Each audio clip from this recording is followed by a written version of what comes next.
Bam, we're live. Good morning. How's my audio? Can you guys hear me okay? I don't even know if I can hear myself this morning. Is the audio okay? I came down to Southern California and realized I had forgotten my Rodecaster. Thank God I had these backup headphones in my computer bag. Yep. Is the audio good, or how is the audio? Is it actually working from this mic? Sound check 1 2 1 2. Good morning, Nate. Finally get to watch Greg Glassman episode live. Good to have you here. Yep, good. All right, fantastic. Now I just need him to come on so I can make sure I can hear him through this headset. Good morning, Mr. Chapman from the Bay Show. If you're ever up at midnight on the West Coast, the Sevon Podcast channel never sleeps. Jake Chapman has the Bay Show live from the Isle of Man. Oh, I am in Newport Beach, California for a few days. Like I said, I forgot my Rodecaster. I was thinking about going to Best Buy to get a new one, but it's $800. Do I need a backup Rodecaster? Good morning, Jose. Good to see you. Dustin James, Greg is such a beauty. Thanks for having him on all the time. Yeah, my pleasure. We got to thank him for doing it. It's great having him on every Wednesday. I'm almost certain he's coming. A few days before I left, he said he was pretty excited about today's show. A lot of fun stuff happened in the news yesterday. The Kash Patel hearings were fascinating. I don't know if fascinating is the right word. Maybe almost embarrassing. There we go.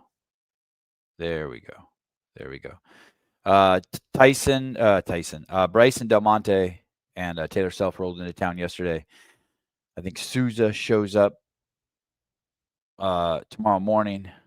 We'll be doing Kill Taylor live from the Biomax headquarters on Thursday morning. And then I think on Sunday at some point, you get 2 Kill Taylors this week. We'll be doing Kill Taylor from Wadapalooza. I saw Taylor working on the workout yesterday. So that's good. That's pretty exciting. Jeremy World, Sevi, your mom called. She wants her haircut back. Oh boy. Hey, you don't know how you don't know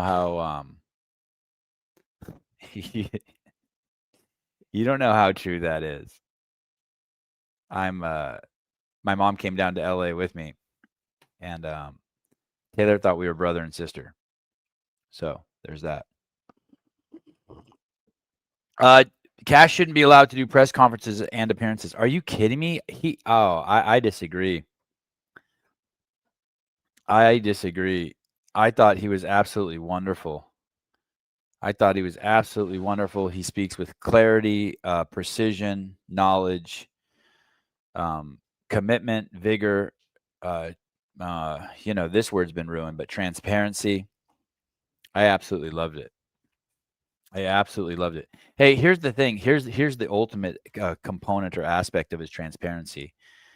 When they ask him a question he doesn't want to answer, same with Trump, instead of making up some bullshit answer, they just say, hey, I'm not answering that. And there's an honesty there that's fantastic. Fake Sev on Kash is a moron. You can't possibly think that. You can't possibly think that.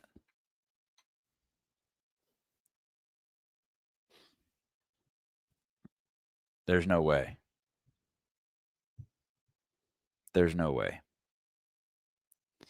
Joe P. Kash is the boss all real law enforcement wants to work for. Yeah.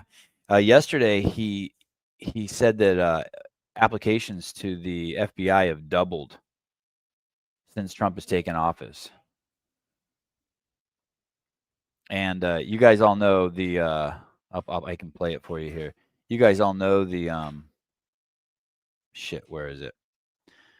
You guys have all seen the famous clip by now. Let me see if I can pull it up. I think of the senator from Hawaii. I follow her on Instagram. She is not a very smart woman at all.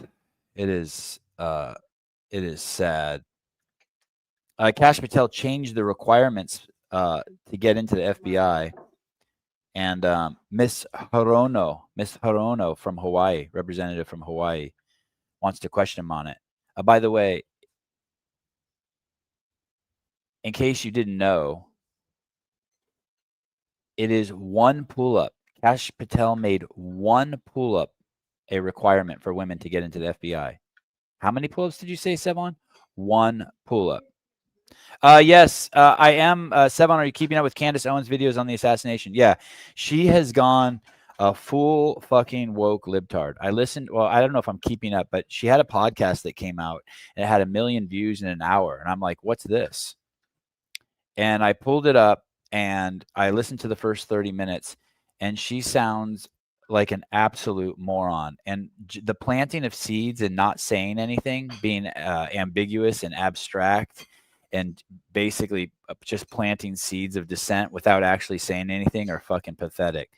The whole thing, there's this whole segment of the right that anything that happens is blamed on Netanyahu. Like, no matter what it is, Netanyahu did it. Netanyahu did it. Netanyahu did it. What was fascinating about her is in that particular podcast that I think you're talking about, that big one, she's accusing people for speaking for Charlie Kirk and putting words in her mouth, and then she proceeds to do that. And it's yeah, she's I think she's belligerent, she's angry, she's inconsistent. I was going to call her a hypocrite, but inconsistent. I am not impressed. I was not impressed with her at all. I was not. If anyone should be accused of being a mouthpiece, it's her. The way she speaks and just plants seeds without actually saying anything is horrible. Oh, my favorite commenter is here. The whole thing was a psyop. No blood glowing into the car they put him in.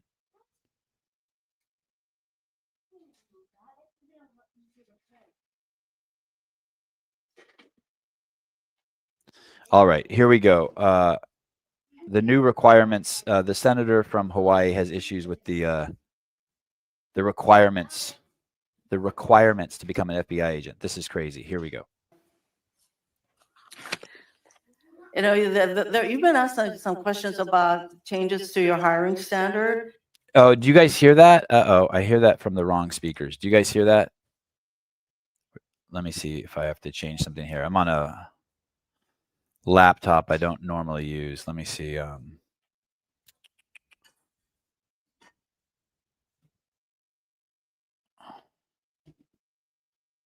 How's that? Better? And including college degrees and possibly the age. But move on to my. You know, you've been asked some questions about changes to your hiring standard, and including college degrees and possibly the age. But one question I had is,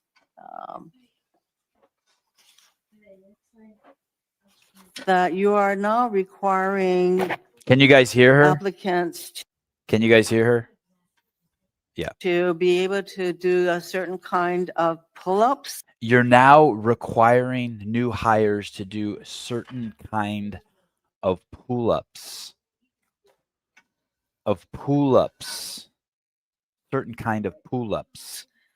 Which a lot of women cannot because of physiological differences. That a lot of women can't do because of physiological differences. Did she just admit that men and women have different physiological differences? She just admitted that.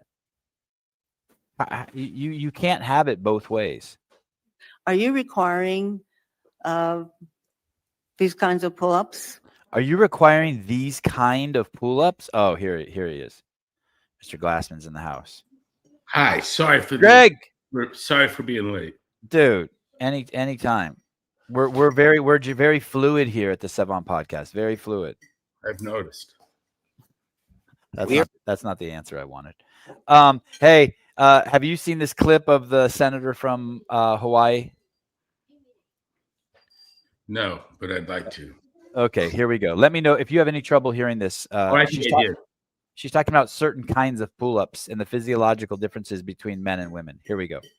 Move on to my, you've been asked some questions about changes to your hiring standard, and including college degrees and possibly the age. But, one question I had is,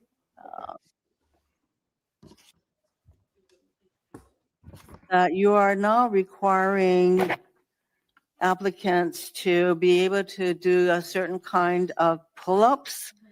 Greg, do you know what she's talking there? A certain kind of pull-ups? I know you founded a fitness, nutrition, lifestyle company called CrossFit. Do you know what certain kind of pull-ups she's talking about?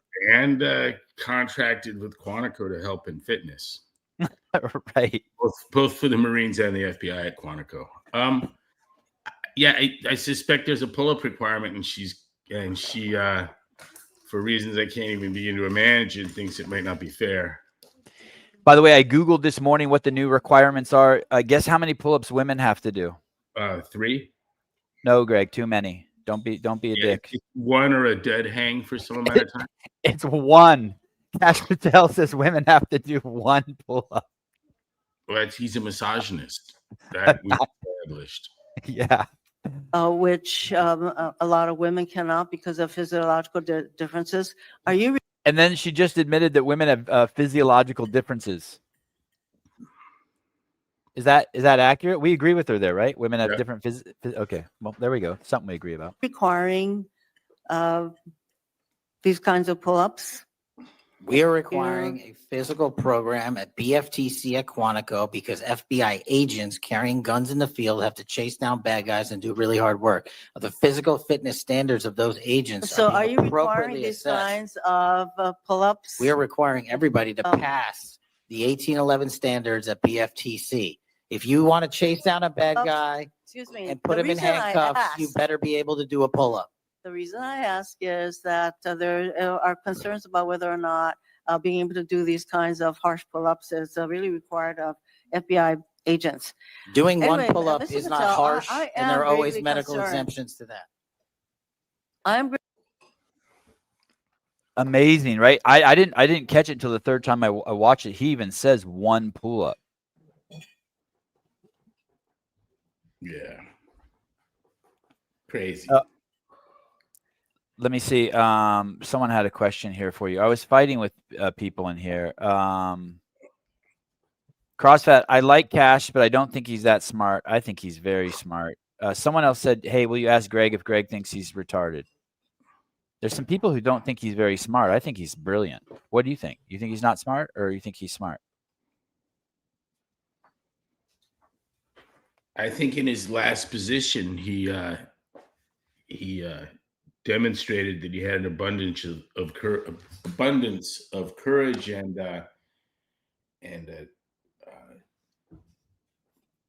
values to him that people around him didn't have. Is that your way of saying that you don't think he's smart? I mean, I agree. I think he's very courageous and focused and committed to the job and a great cop. I don't think he's glib. Look that up. And I could see where we want that of people. Glib, fluent and voluble, but insincere and shallow. Yeah, he's not an easy or quick talker, but I've typically found him making sense. And let's look back at where he came from. I mean, that's why I was glad to see him there. I mean, he has a shitload of experience. I feel like he's very articulate and knows the material very well. When people ask him questions, he's able always to defend his position.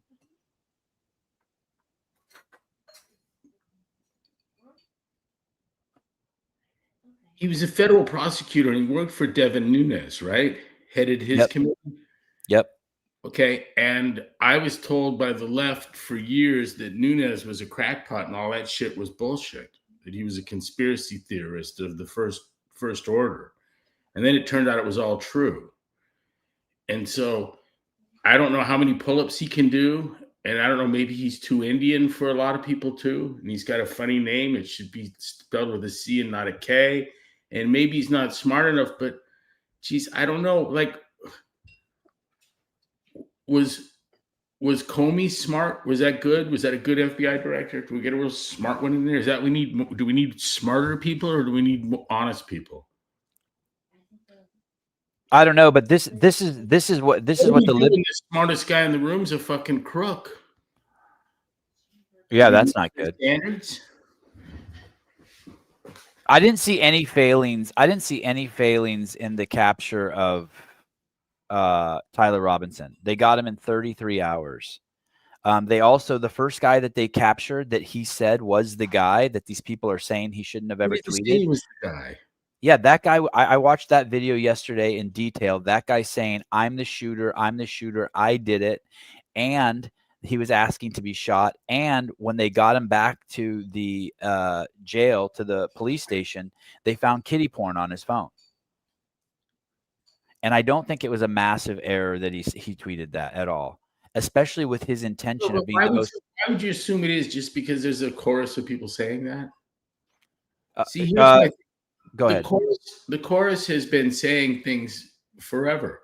They used to portray Gerald Ford as a stumbling fucking idiot because he tripped a few times when a knee gave out, but he was an All-American running back or some fucking thing. And here he's 70-something years old, and his knee gives away, and now he's a clumsy fuck.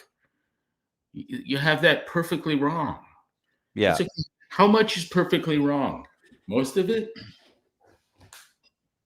And did you see what happened in Dallas? The Cuban guy chopped the head off of the. I heard you talking about it, and you portrayed it quite aptly. And then I heard another, even more detailed and gruesome portrayal that was worse than what you described. Yeah, it's really, really bad. Basically, he's an employee at the front desk of a shitty Motel 6 type venue, a Cuban refugee, illegal immigrant. Well, he's not illegal because Biden let him in, but he was a child rapist and from Cuba, and he fucking chops this dude's head off. And my point of bringing, and it's all on video, and then he kicks the guy's head out into the parking lot. All while his wife was watching. I didn't know that until this morning. His wife was watching. And kids. And I'm thinking to myself, these are the people that Biden let in, and yet Cash is catching these people and putting them away and catching bad guys in 33 hours with these amazing manhunts. And instead of thanking him, they're concerned about the way he notified the public, even though it didn't interfere with the capture whatsoever. Like zero. In the end, when the left gets its way, everyone on TV will be really good looking, spectacularly glib, hyper articulate, always lying, and monsters for our standard of living. That's an easy standard to get. We have this problem in medicine. I was talking about someone the other day. Someone asked me, what do you think of, what's his name? And I go, I think he's full of shit. And they said, why do you think so? And I said, because he doesn't stop talking and he can answer any fucking question. Those guys are always bullshit artists. Always. You go see the guru, you see the guy that knows more than anyone else, and he's impressed by what he doesn't know than what he does.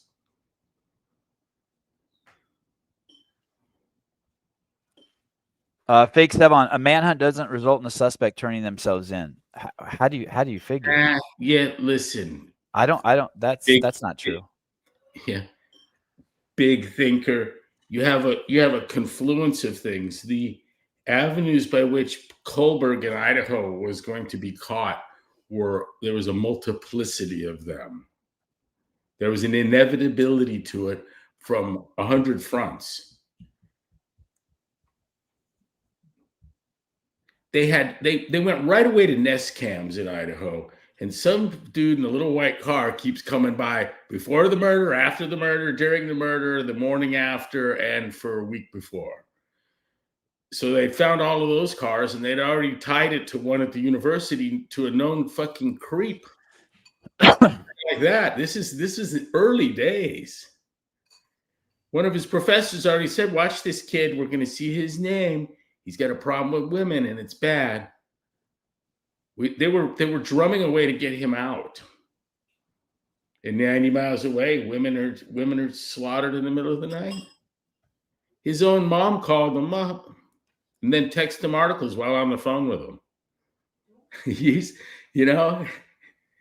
They had cops pull him over in Kansas with the right body cam stop between here and his home in Pennsylvania, and practice enough to ask questions. They just wanted to get a photographic record of his hands before they finished going through mom's garbage and me in 23. Damn. I mean, there were 1,000 ways from Sunday. He was the guy.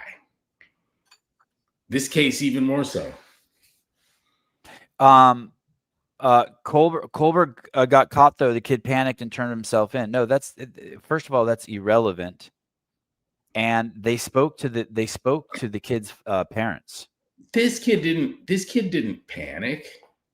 His mom says it's my son when she saw the pictures. Yeah. That we knew was going to happen. Same thing went through Mangione's family. Yeah, exactly. His mom was somewhere and was confronted by the sheriff, who was a longtime family friend, and I think it's him. Your mom will know your picture. Yeah, hey, everyone out there, morons. You do anything, even with a fuzzy picture, your friends and family will know it's you. The gun was left behind. His dad goes, "I think that's Grandpa's gun." Grandpa tells the kid in a text, "I want to see a picture of the gun." Very rare gun. Come on. He was palm print, DNA on the fucking trigger. And he's texting, "I've committed the perfect crime. If I can just retrieve the gun, I'll be, It's funny. It's almost like these people are arguing like Guy in a cave. I feel like saying the FBI caught him in 33 hours. They are amazing. Is literally the same kind of lying the left does all the time. How is that lying? How are you? They did catch him in 33 hours. No, I don't think anyone was saying it was 33. You're saying they botched the thing, and I'm saying how they got the dude. And you're going, "Well, they cut him in," and I go, "Okay, well, that works against them." You're making a case for something, and I think more interesting than the particulars of the case is what is it that Trump's done right that's got you so bothered? So you have to go here.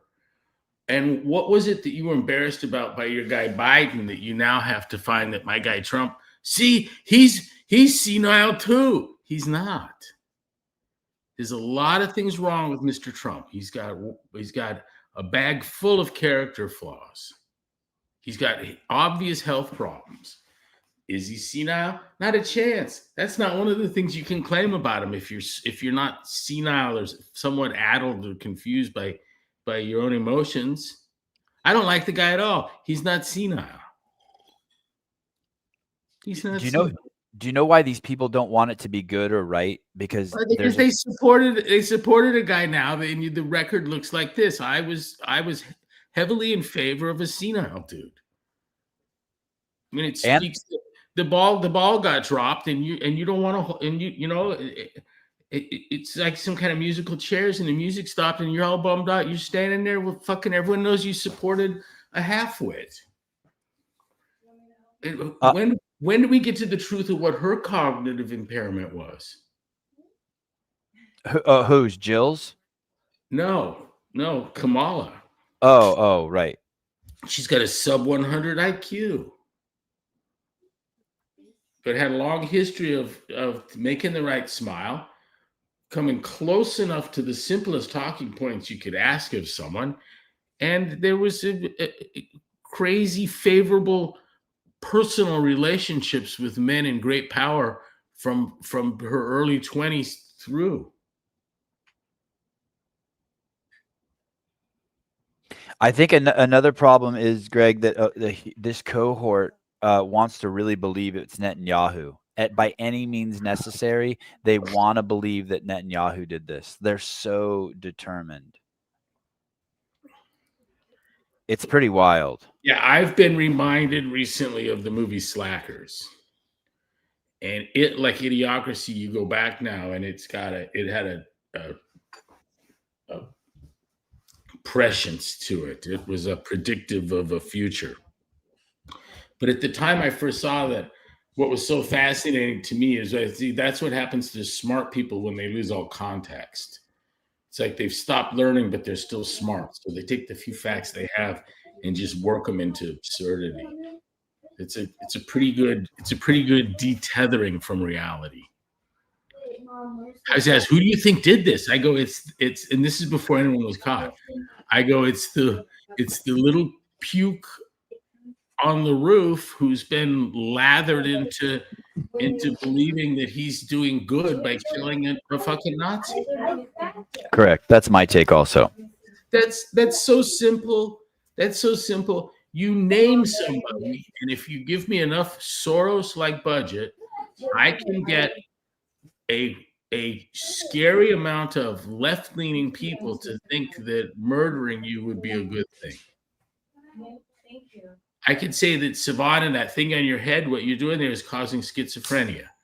And every schizophrenic has all these horrible, confusing, disturbing, life-wrecking thoughts because of what you're doing right now with that thing on your head. And if I can start enough Twitter accounts and get enough buzz going about this, someday one of these fuckers is going to show up at your house. You know, I was talking to you about the Stephen Lightfoot thing, right? Remind me. Allow me to share this story. In 1996, I think it was. Could have been 97. I was downtown on Pacific Avenue. That's how long ago it was. I used to go down there. And there was a van parked, an old van, and it might have been like a 67 or 68 green van, bald tires, just a piece of shit. And there was a guy with a little bullhorn, battery-powered bullhorn. And he was talking John Lennon and Stephen King and murder, and it was disjointed, but so I got closer to look at the van, and on the van he had shellacked Newsweek, Time. Well, don't pull up a picture yet because this picture pulls up doesn't do this thing the justice I want to do it.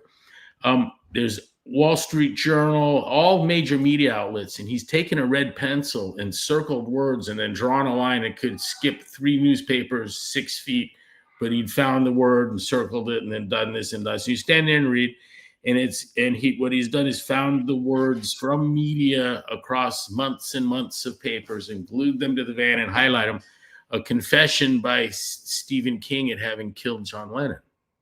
Oh, wow. He's drawn a crowd outside. And I'm like, I can't even believe it. Well, there's 2 dudes that are standing there looking at me, looking at everyone, reading the van, looking around.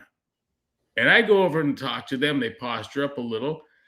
And I go, these people fucking believe this shit? He's going to work someone up into a fucking lather. 20 minutes later, I find out they're both employed by Mr. King, and they've traveled this guy all over the fucking country. And there's someone else there who's taking pictures of the crowd. I mean, they're worried about exactly this, that this guy's going to get someone to think. So I was trying to see if I could find any record, anyone else remember this fucking guy from 30 years ago, right? Well, he's got a brand new van and he's still doing it. Oh, geez. He's still fucking doing it. I saw a picture from 2024, but the van's new. And they say he starts conspiracy theories.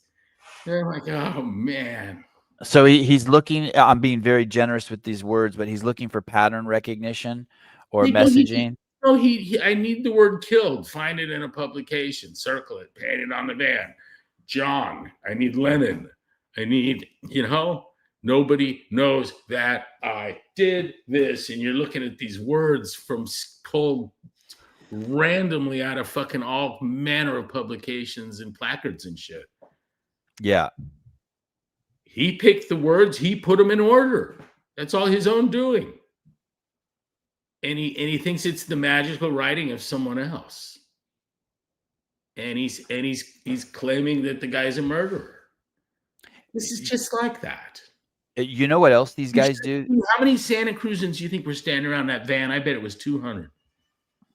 You'd say something, somebody goes, shh, wait. Oh, you're learning, are you?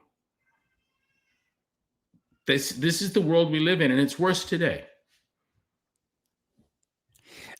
This cohort of people, also the ones that have podcasts that want to blame everything on Netanyahu, they do this thing where they won't say certain words like Israel, Netanyahu, Mossad, kill, because they always they have code words for it because they think that someone's watching, or if that they say these words, it's going to get them pulled off of YouTube, or they run poltergeist type shit, TV scratching in between their podcasts in order to try to distract. They're afraid the algorithm's looking for them in order to ban their channels.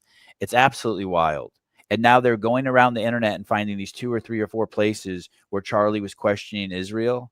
And they're saying that they're making that connection. Oh, that's why Netanyahu killed him, because for the longest time he was a Zionist. And then all of a sudden he started questioning Israel. So they killed him right away.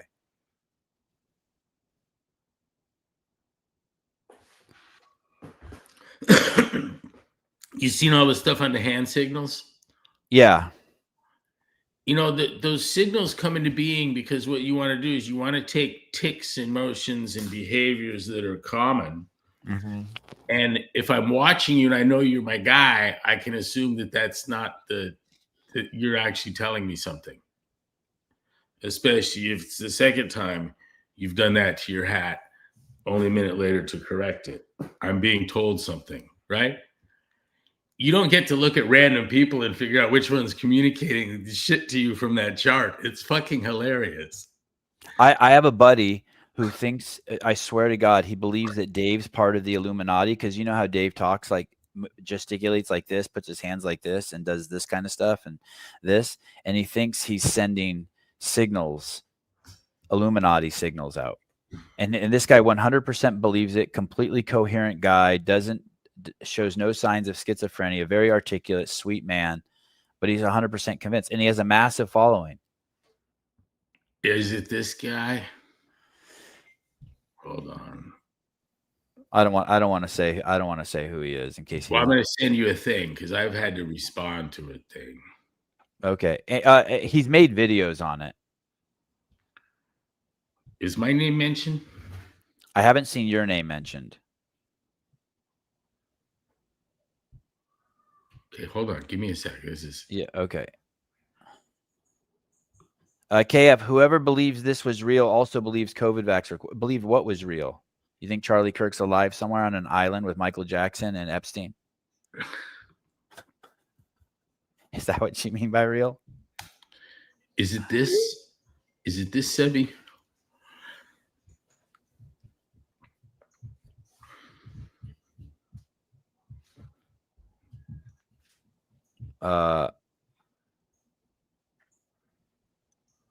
I don't know. Do I click on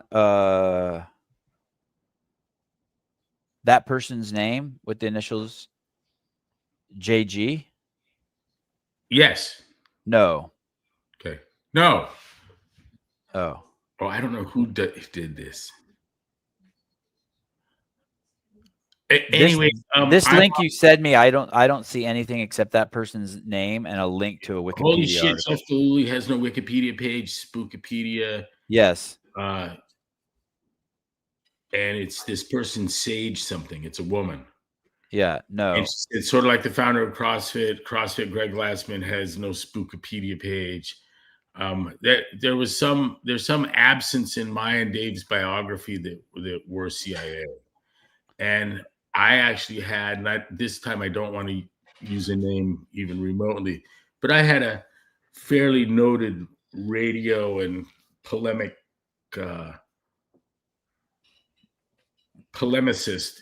reach out to me and ask me about it. And I was like, dude, really? Yeah, that's Mike Sandone, one thing I'm struggling with, and I struggle with this one a little bit too. I have not looked into this, but I'll tell you what I do know. One thing I'm struggling with is, where did he conceal the weapon when he jumped off the roof while he was on his way to kill Charlie, and then during his escape? It's not the kind of rifle that breaks down into small pieces. I did see Dan Bongino being interviewed by Fox. I don't remember. It's a guy who has his own show. It's a night show. Clean cut, gray haired gentleman, thin. I can't remember his name. Handsome guy. Looks like he could have been Bond. And he asked Dan Bongino about that, and Bongino did not have a good answer. He said, "Is the gun when he jumps off the roof? Is the gun with him?" And Bongino didn't say yes or no. And that is kind of, I mean, the footage is so tiny. Yeah, my assumption is on a place where we don't see he drops it, gets down somewhere else, but we do have him texting saying he's left it in a towel, and I know that by the time he's texting that he's got to go get his gun, they've got it.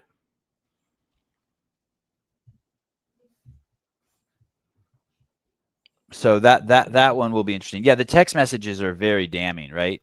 With his the text messages are very damning. It's a play-by-play.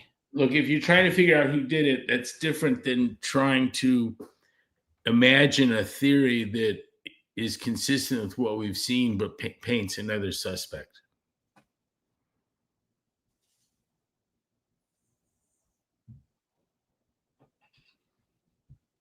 I want to show you. Hillary did it to keep Charlie from running against, what's their daughter's name? Where'd she go? Oh, Chelsea. Chelsea. Oh, for president someday.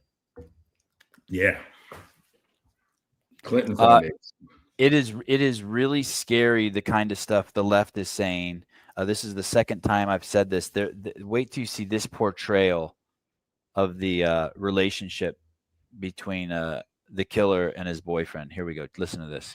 Alleged murder with such specific text messages about the alleged murder weapon, where it was hidden, how it was placed, what was on it, but also it was very touching in a way that I think many of us didn't expect. A very intimate portrait into this relationship between the suspect's roommate and the suspect himself, with him repeatedly calling his roommate, who is transitioning, calling him my love, and I want to protect you, my love. So it was this duality of someone who the attorney said not only jeopardized the life of Charlie Kirk and the crowd, but was doing it in front of children, which is one of the aggravating circumstances of this case. And on the other hand, he was, speaking so lovingly about his partner. So a very interesting and, as Pierre said, riveting press conference, David. They're trying to paint this as a Bonnie and Clyde love story. This is the second time I saw it. I saw it on CNN also, that they're talking about the romantic relationship between the killer and his trans boyfriend, and how touching and intimate the texts are.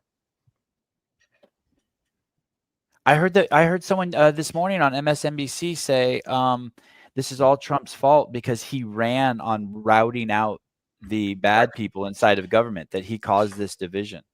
We were told, and you could pick just about any kind of anything not heterosexual. We were told they existed in numbers far beyond anything we believed. So you'd hear things like half of Hollywood's gay and 30% of men are gay. And you go, I don't think so. That seems a little high to me. Right. Then we were told we were afraid of them. You're homophobic. And I'm like, I'm not afraid of them even a little bit. In fact, if I had to have someone coming after me, I'd prefer it to be homosexual men probably rather than lesbians, Right. Like when triathletes wanted to kill me, and they did, some, I was getting death threats from them. I was like, that's kind of a comforting thing. It's better than fucking guys in the NFL or the MMA dudes we were working with. But we were told we were afraid of them. We weren't. We just thought they were yucky. And then a generation later, that phobia, it turns out they're telling us that we want them dead. And it's like, I'm not even afraid of them. I don't want them dead. I don't think, my view hasn't changed. I still think it's yucky. Yucky enough that I'd like to not watch it, right? Right. Don't put porn on for me, please. Right. I'll leave if you put regular porn on. I'm not going to, for sure. I'll just leave faster if you put gay porn on. Right. But I'm not afraid of them, and I don't hate. There's zero hatred, and yet that's the message. And I think that they almost pick your group. has been told that we wish them dead. And it's absurdly, patently, profoundly fucking wrong. It couldn't be farther from the truth. I didn't know you existed. I don't Yeah. think about you. There's a lot of things I don't like. You're not one of those things. But you tell someone that long enough, you get it said by the fucking half-wits on ABC and MSNBC and CBS and New York Times. You report it as though you and I want to drive around in our Trans Am wearing mullets and take fucking chains to trannies. Pretty soon you'll become a target once that's believed. Right. You can start race wars this way and race riots. Vittorio, anyone whose identity solely lies in their sexuality is a disturbed human.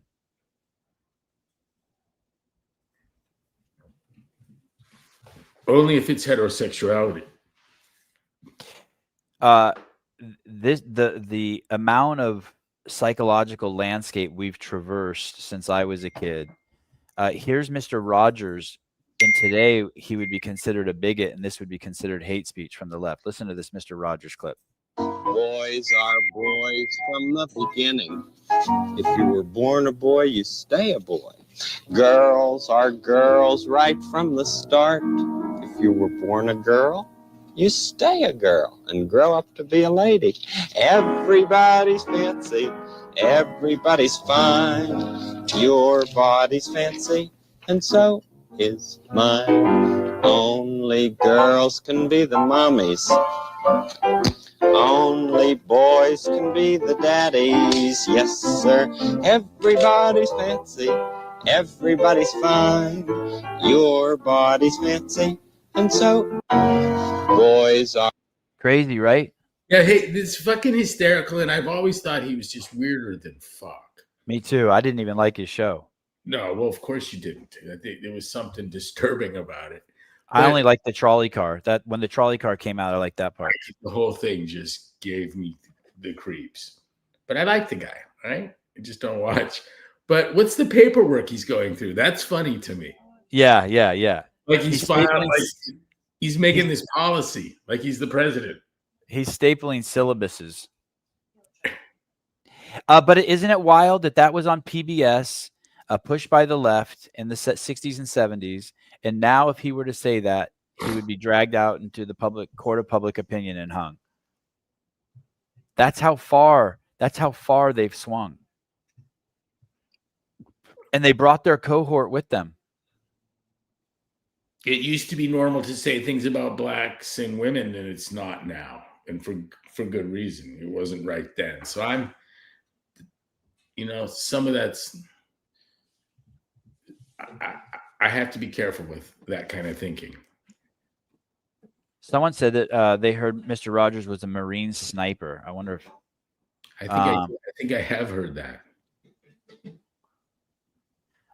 No, the claim that Fred Rogers, also known as Mr. Rogers, was a Marine sniper is widely circulated urban myth that is completely false. In reality, Rogers was declared medically unfit for military service after a physical in 1950.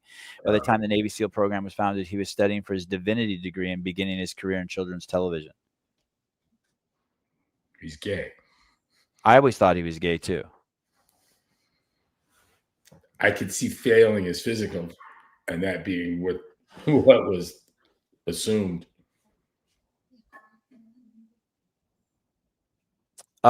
The most impressive, not only was Cash completely impressive. Did you see his battle with Adam Schiff yesterday in the Senate hearings? That was amazing. Yeah, I like what he was saying to him.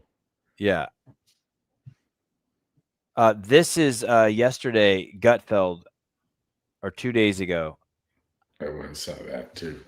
Yeah, 2 days ago. This is a little long, but enjoy this. They always have the token liberal on the stage. What's her name? Torres? I forget her name. Jessica, wasn't it? Jessica, yeah. She's trying to explain how this all happened, and Gutfeld's had enough of her bullshit, and he completely goes. Oh, Jessica Tarlov. Thank you, Mike. Jessica Tarlov. Here's Gutfeld responding to her as she's trying to justify the death of Charlie Kirk. We don't need it.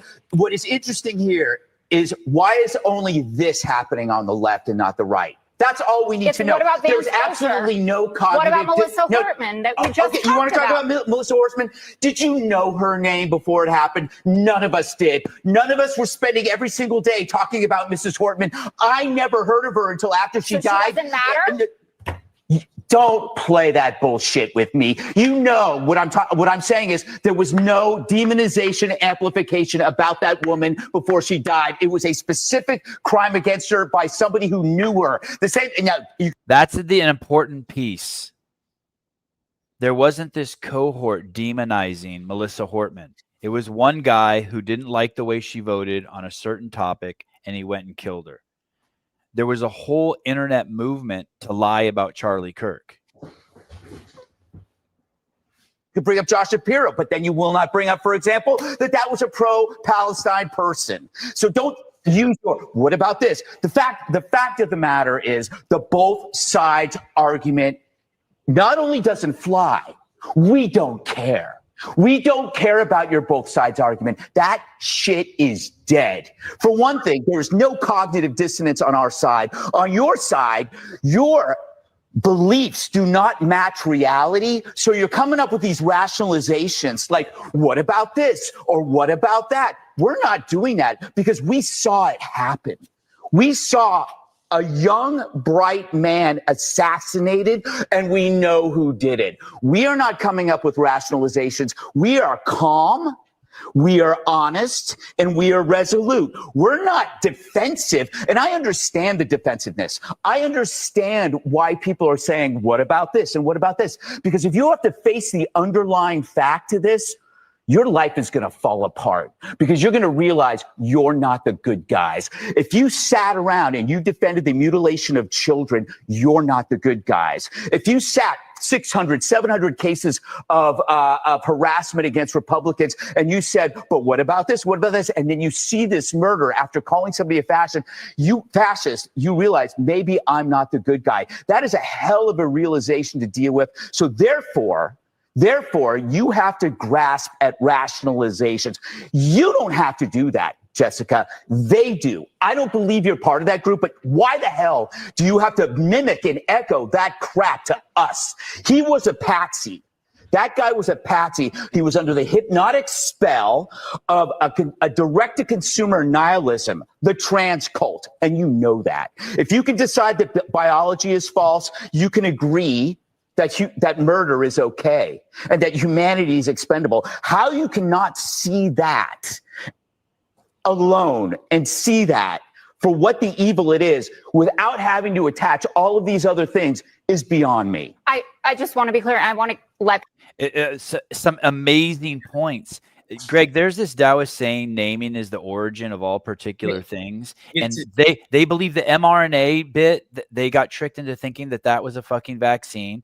They lie about the biology of men and women. They call child affirming care. They've changed the name of chopping off the penises off of little kids to gender affirming care. They call abortion, the killing of children, they've changed it to abortion. They call men women, women men. They'll believe anything that their side tells them and just run with it. There's been a misinterpretation of the Orwellian notion, the Orwellian fables, 1984 Animal Farm, all of that. There's a particular language to it where something gets called something bizarrely what it's not, like child affirming health care is cutting off the kid's penis, right? Or even affirmative action. Let me finish. Yeah, sorry. What we came to learn, those that did learn, and there's very few of us left, but what we thought we understood is that language was an artifact of those evildoers. But it's more important than that. It's a tool. It's the actual tool by which you get the work done. So the notion is floated that there's no difference between men and women. And in order to keep having a battle with your Aunt Mildred from Hemet over Thanksgiving dinner and ruining it again this year, you let her talk that shit and you roll your eyes and yeah, okay. And what she's really trying to say is that women should be able to go to medical school and law school, and you think that's okay anyways. But that's not the same as there's no difference between men and women. But you let that go.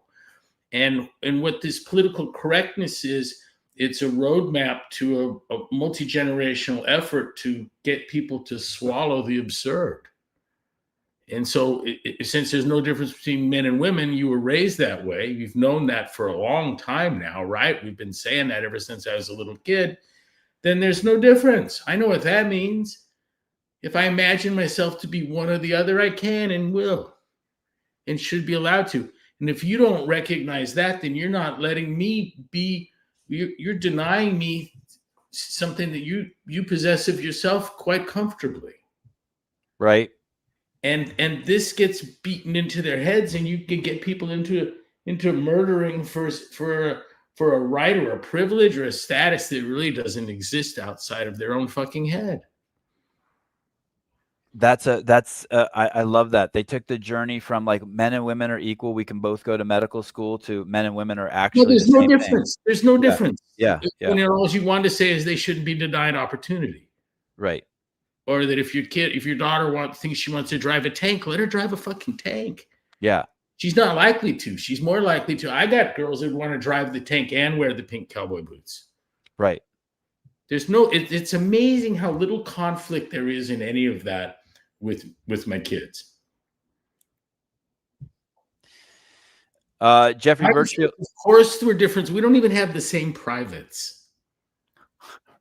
We don't watch the same movies. Right. She's like, that's a boy toy. You should see Remington's recoil at the dinosaurs. She's only a year old. She's 1 year old. Recoil at the dinosaurs. Make her cry. Walk around the bucket. Now she uses them to eat Barbie. Well, she figured them out. That's what they she's do. embraced their violence. Yeah, they're man-eating monsters.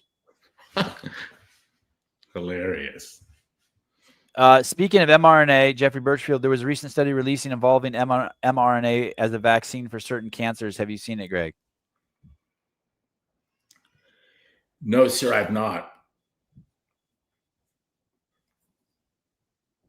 Doesn't surprise me, though. But I am a student of Seyfried's, and I have trouble believing there's going to be fruit in immunotherapies while we're simultaneously, by choice, remaining ignorant of the critical negative role that the immune system is playing in metastasis. And that's just basic Seyfried. And so we know that the phage is a transporter of oncogene material. We don't know where it's taken it or why. But the normal kill function, the cells that we depend on for killing cells have been busted as being messengers for the genetic payload of the cells they're supposed to be destroying. And that's fucking profound. And we're not going to ignore that again. It was great. I had a great moment at out to eat with Tom over this exact issue. I was telling him it's hard for me to believe that this immunotherapies are going to be significant in the future while we're denying the fact that the immune system is complicit in metastasis. I mean, they got pictures of the process. It's like that fuck walking up the stairs, where his mom goes, "That's my boy." We've got the phage coming up to the oncocell, opening its membrane, and then it takes some content, seals and leaves. And that can't be a good thing. What are you taking and where? And I think that's chapter 11.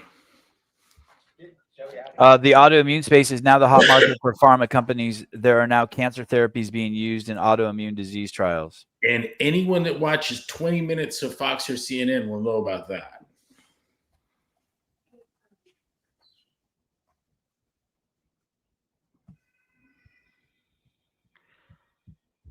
All those MABs and BAB drugs are monoclonal antibodies, and they're being deployed into cancer use extensively.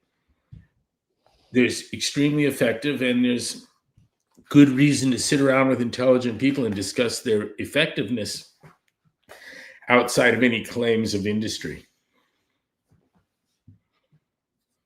The alliance between government and industry on the subject of pharma is a big problem.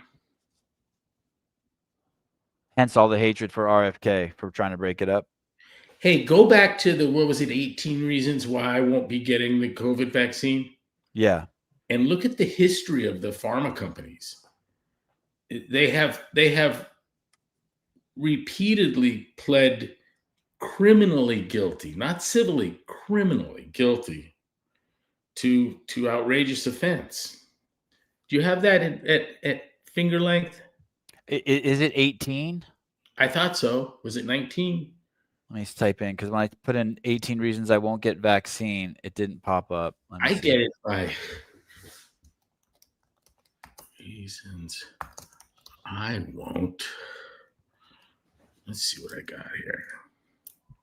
I got it. Yeah, it's 18 reasons. What did you Google? I just know I put it into my own search. Oh. I promoted this thing shamelessly. Who wrote it, Greg?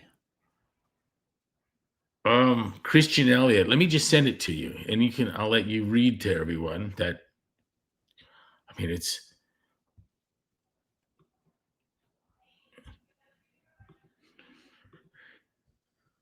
I found it in an email to you.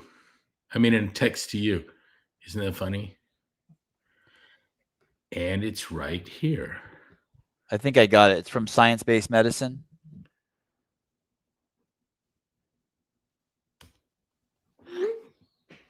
Deconstructing conventional.com. 18 reasons I won't be getting the COVID vaccine. I've sent it. It's in you and Matt's our text. I got it. I love technology. By Christian Elliott. Vaccine makers are immune from liability. The only industry in the world that bears no liability for injury or deaths resulting from their products. No liability, no trust. Number 2, check the checkered past of vaccine companies. 4 major companies who are making these COVID vaccines have either never brought a vaccine to market before COVID. All serial felons: Pfizer, AstraZeneca, and Johnson & Johnson. Serial meaning they have many felonies. Yeah. They've paid out tens of billions of dollars in damages for other products they brought to market when they knew those products would cause injury or death. Vioxx, Bextra, Celebrex, thalidomide, opioids, just to name a few. Johnson & Johnson has lost major lawsuits in 95, 96, 01, 2010, 2011, 2016, 2019. I mean, the behavior has been crazy to the point that Peter Gauthier referred to it as organized crime.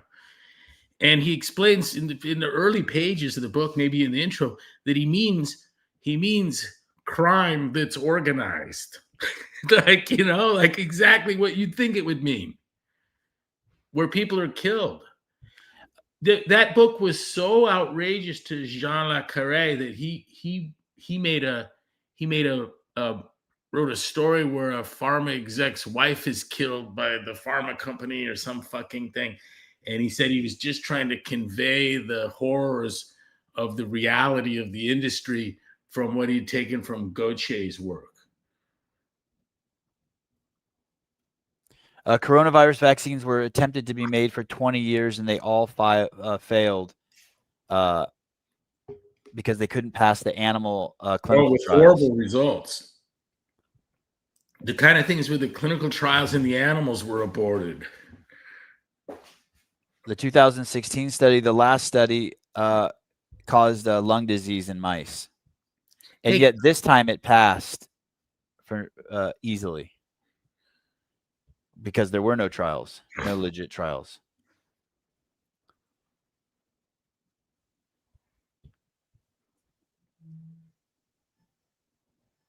This is crazy. No long-term safety studies, no informed consent. What most who are talking the vaccine don't know is that because these products are still in clinical trials, anyone who gets the shot is now part of the clinical trial. Hey, will you lower that? Or take that machine out of the room, whatever's making that sound. Thank you. Under reporting of adverse reactions. Oh, did you see what came out a couple days ago? This lady says that someone's been tampering with her VAERS report.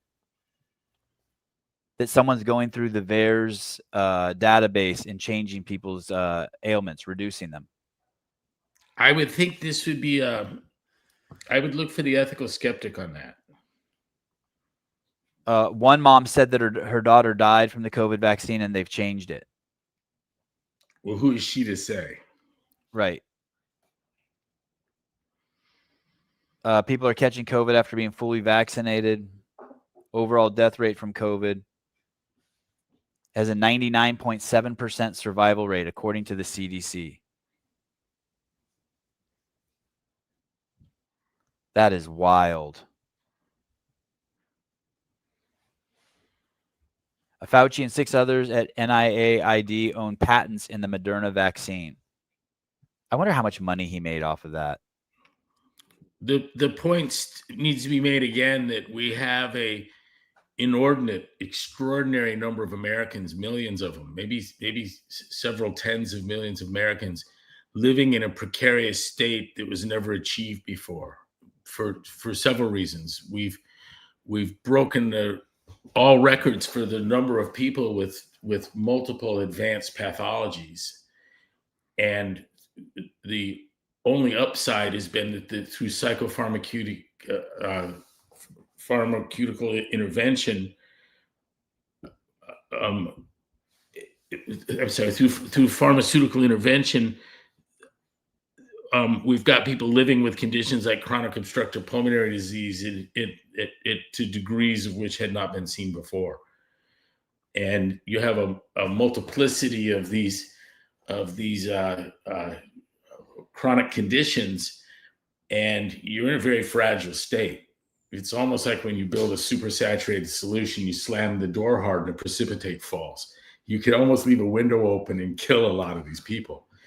And for instance, the rates on survival rates for someone with COPD and putting them on a ventilator is like non-existent. You take someone with COPD, you put them on a ventilator, you're going to kill them. And that's well understood. I think the life expectancy is 3 or 4 days.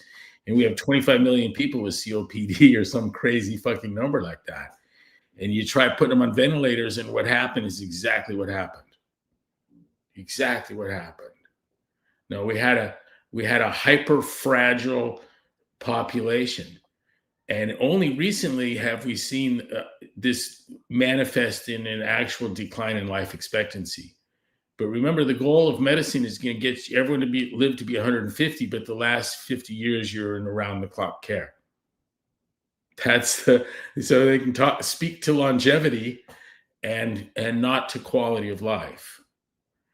And so this nothing of a bug, something that you wouldn't even think to need to hide from children or healthy adults, ripped through a diseased population, and we had nephrologists out of work because their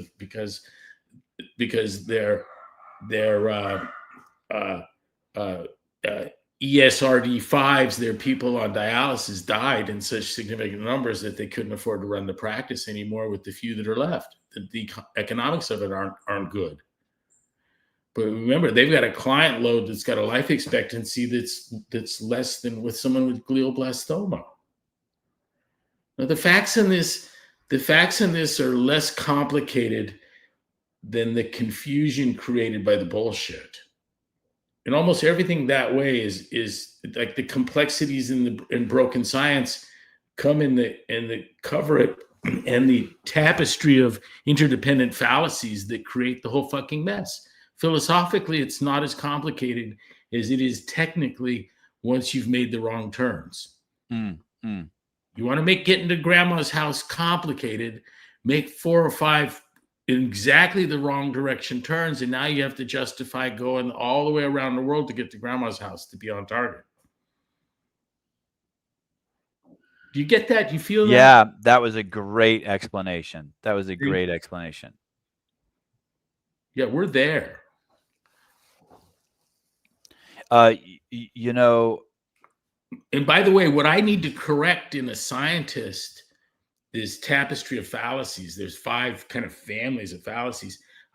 We can make that correction, take a significant inroad in the first day of exposure to 10-year-olds, but they need a decade of it, so that something like a study that's being justified by the probability of a data that allows you to reject a null and accept some even unstated hypothesis, the whole thing is just an absurdity to you.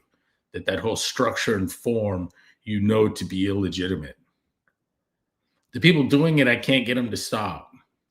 I can get a very intelligent scientist to admit that the p-value provides no support for his theses, but I'm gonna put it in there anyways because they're gonna think I don't know what I'm doing if I don't. I'm gonna do it because we do it.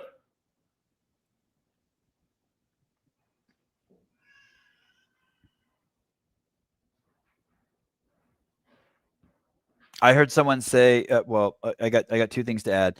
One, I heard explain one time that if you go to the doctor and they give you Vicodin for pain and it upsets your stomach, that you'll come home, you'll call him, he'll say, don't take any more Vicodin. He'll prescribe Oxycontin. If that doesn't work, he'll say, take Tylenol. And basically you can move from medicine to medicine. And that basically vaccines aren't like that. You take a vaccine at a young age, it's altered your immune system for the rest of your life.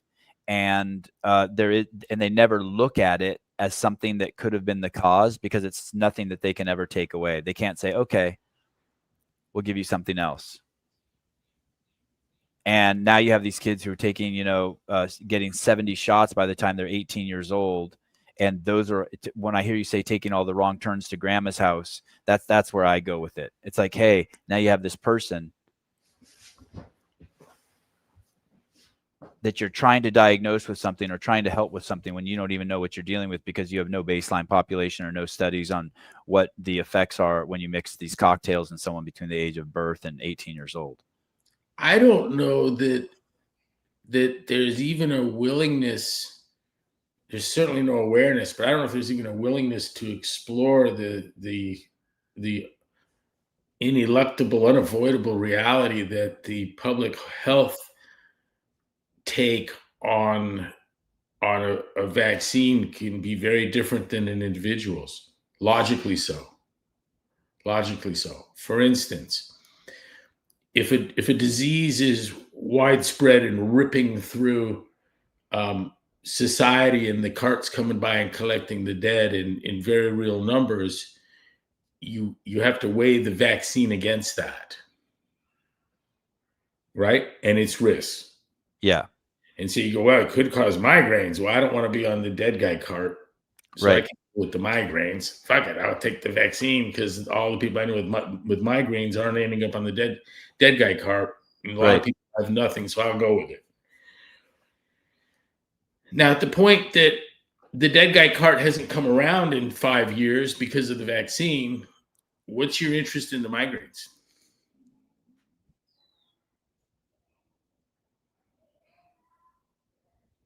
It changes. That's a good point.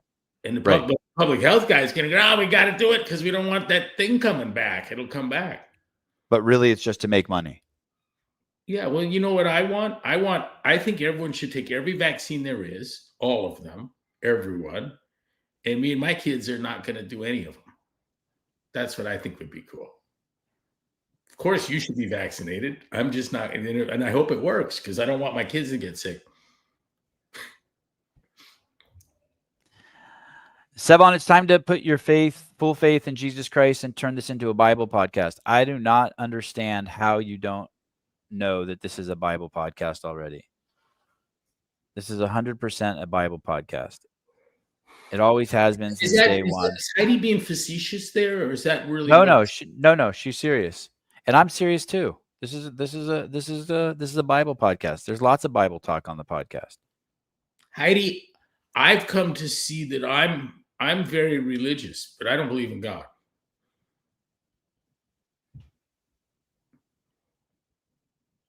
Okay, maybe it's like the immunization. Everything that's important to me is is fairly unique, is a distinctive feature of Judeo-Christian culture, civilization. And so I'm really sensitive about the Jews and the Christians. Like, leave them the fuck alone. And when you start shooting at them, because of that, you couldn't have been more innocuous, less offensive than Charlie Kirk. Correct. I agree. I'd let him watch my kids, house sit my dog. I'd loan him money. I'd let him teach my kids. I'm bothered by the fact that he has no parents, though. Charlie doesn't? I don't know. Oh, we haven't seen them marched up in front of the cameras yet. I tried to get you to respond yesterday. I go, it's just terrific, horrible how much Charlie's mom and dad are suffering. I thought you'd say something. I probably didn't see it. They should be like 48 and 51 or something, right? His grandparents. Yeah, where are his parents? That's a good point. What if I put in Charlie Kirk's parents? Hey, did you see that people are going to connection to him? That was a surprise to me. Say it again? We have a connection to him. To Charlie? Yeah. Yeah, and it was Foster and Lynn Freeze and Polly Freeze and that family from Jackson Hole, our friends in Scottsdale. Interesting. Charlie Kirk's parents remained out of the spotlight prior to their son's death. The right-wing political activist thrust himself into the spotlight after founding Turning Point. They raised him in Illinois. He was born in the Chicago suburbs of Arlington in 1993. Like Butte Knob. He was an Eagle Scout. He was in the marching band. He played basketball, football. His mother was a mental health counselor, and his father was an architect. Wow, his father was the architect, worked for the architect firm who designed Trump Tower in New York. He was raised in a politically moderate household.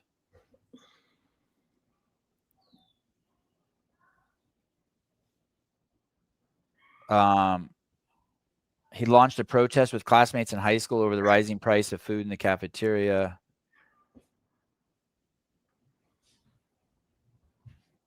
I think he's written 5 books. He has a new book coming out. They became great. The article I'm reading doesn't say much about his parents at all. Yeah, it's good on him. That's hard to do.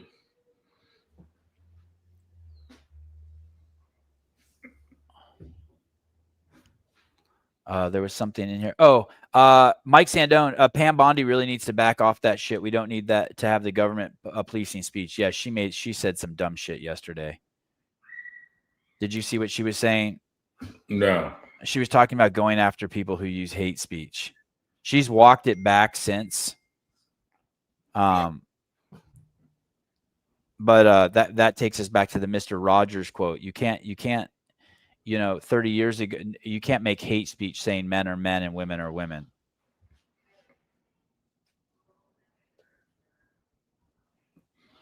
My 11-year-old daughter learned a lot about politics and religion watching Charlie Kirk's campus tours. Yeah, my kids love watching him debate, and they always look at me and they go, "Is he right?" And I always say, "I don't know. You tell me."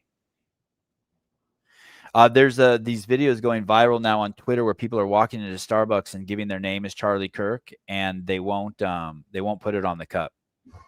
They're saying they can't put anything on the cup that's political. I get that. Hey, this was taken right from the I Am Charlie Hebdo movement. Did I show you that? No, but I did see a guy in Santa Cruz, a long-haired hippie, holding a sign saying "I'm Charlie Kirk" on the corner of Soquel and Old San Jose Road. I yelled out the window at him, "I love you, Charlie." My kids are like, "Why'd you do that?" I'm like, "Why not?" I am Charlie Hebdo, Hebdo. I'm sending you a link right now. right here on this Sivan and Matt thread. It's a French. It was a French from the French. Oops. I think that's still links. Yeah, the Charlie Hebdo was the satirical magazine that the Muslims shot up and killed all the guys over it, publishing a picture of a depiction of Muhammad. I Am Charlie is a slogan of solidarity that emerged after the terrorist attack on the satirical magazine Charlie Hebdo in Paris in 2015, where gunmen killed 12 people, created by French artist Joaquin Rossin. The phrases express support for free speech and stands against terrorism by affirming shared values. The slogan spread globally on social media and in public demonstrations, symbolizing a unified stand for freedom. I sent you a YouTube link of all the people saying I am Charlie. Let me see.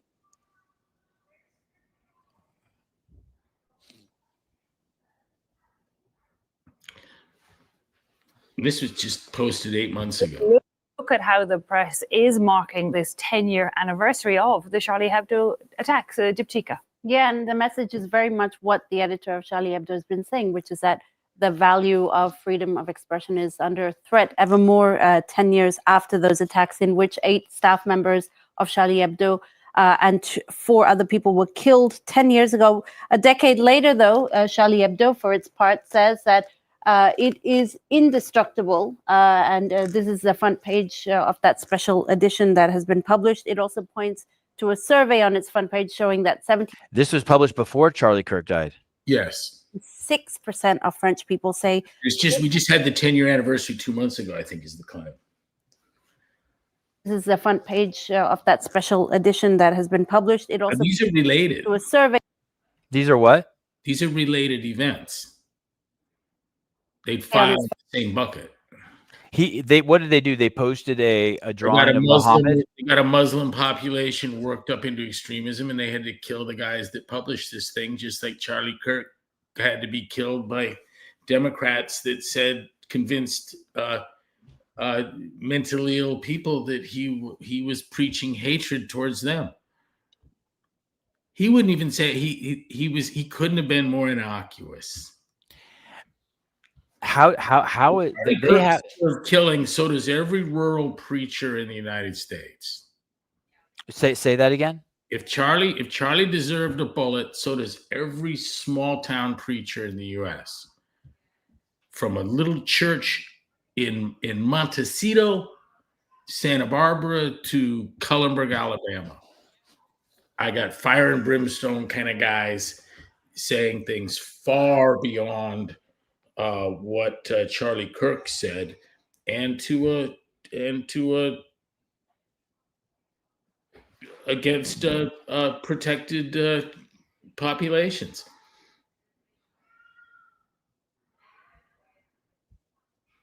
All they did was publish a picture of Muhammad. But yeah, on some level, that is true. They were poking a bear. And Charlie Kirk wasn't doing that.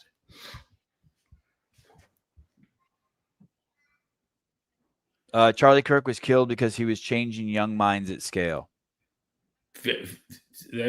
I wouldn't argue with that. But it does miss the point. He was putting a bullet through his left neck was the intellectual response from the left to what he was saying. That's what it is. It's the best they could do. It made a better point than anyone I've seen argue with him. Have you seen? I was searching for where he got bested, and I found claimed examples, and that's not what happened. He didn't get bested. I know. I watched. Someone told me he gets worked when he went to Cambridge or Oxford, and I watched that whole thing, and he put on a show there. I thought he was great. That's not what I saw. Yeah.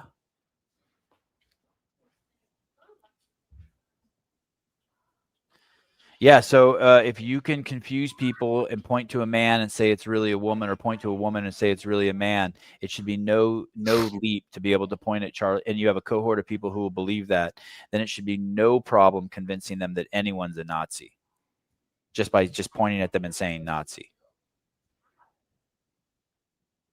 It's that easy once you have them brainwashed. And they started with we've built a protected class around a group of people that are mentally ill. They should be denoted a religion. The Democrats should be a religion.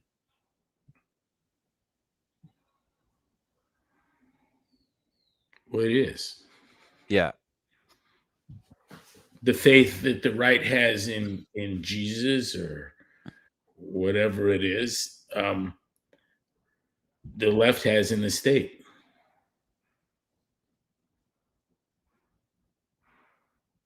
That's where their faith is,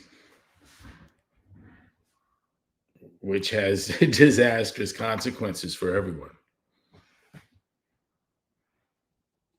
I want to shift gears here real quick and show you one more amazing video that was published last week.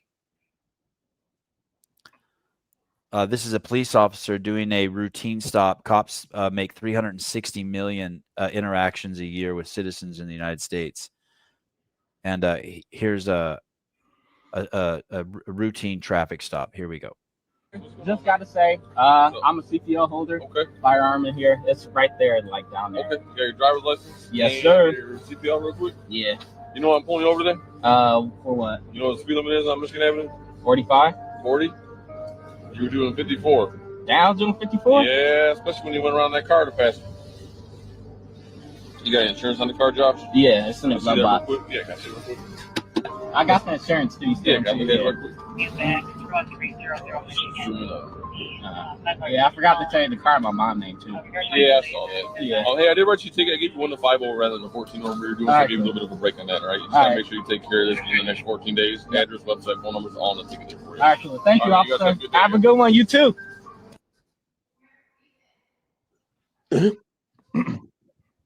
When you pulled me over for, I didn't do nothing. Let me speak to y'all supervisor before I crack your punk there, yo, my mama. F y'all. Y'all got me effed up. Get off me. I didn't do nothing. I didn't do nothing. Or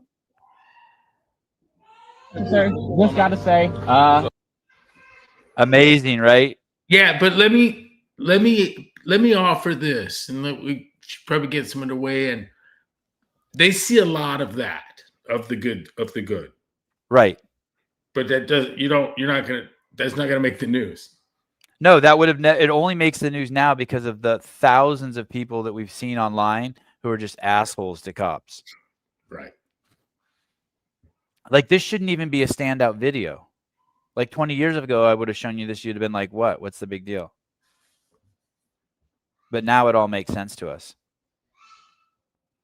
None of the 2022 stat of the 12 unarmed black men who were shot did not resist. They all resisted.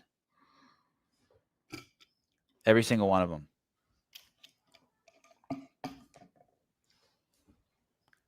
And by the way, that unarmed stat does not mean that there wasn't a gun or a knife at the scene. It just means it wasn't in their hand. I was looking into the details of that the other day. But my main question is that guy on steroids? He's doing a community service. Stay focused on that. All right, I gotta go. What are you doing today? I don't know. The kids have already run out. We're in Newport Beach, California. The kids have already run out of the house, so I'm going to go find out if they ran down to the beach. Haley went to CrossFit gym to work out, and I'm just hanging with my boy, Greg Glassman. Okay, it's good to talk to you, pal. All right, dude. Thank you so much.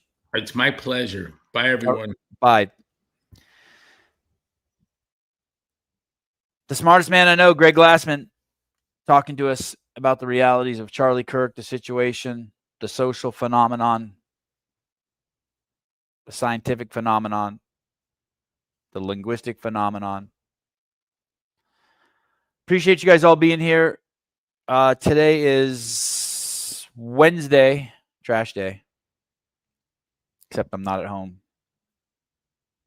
Taylor is babysitting. Taylor came over last night and made dinner for me and the entire family. Taylor and his wife. Bryson's here with his girlfriend. My mom, after they hung out for 3 or 4 hours. And when Taylor left, my mom's like, holy cow, your kids love Taylor. And I said, they sure do. They sure do. Hopefully, I don't have my Roadcaster, which is a shame.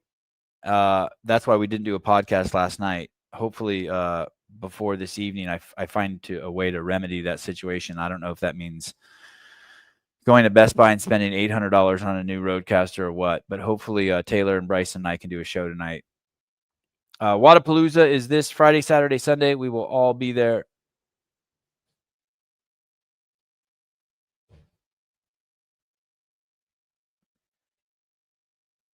Talk to you guys soon. Love you guys. Bye-bye.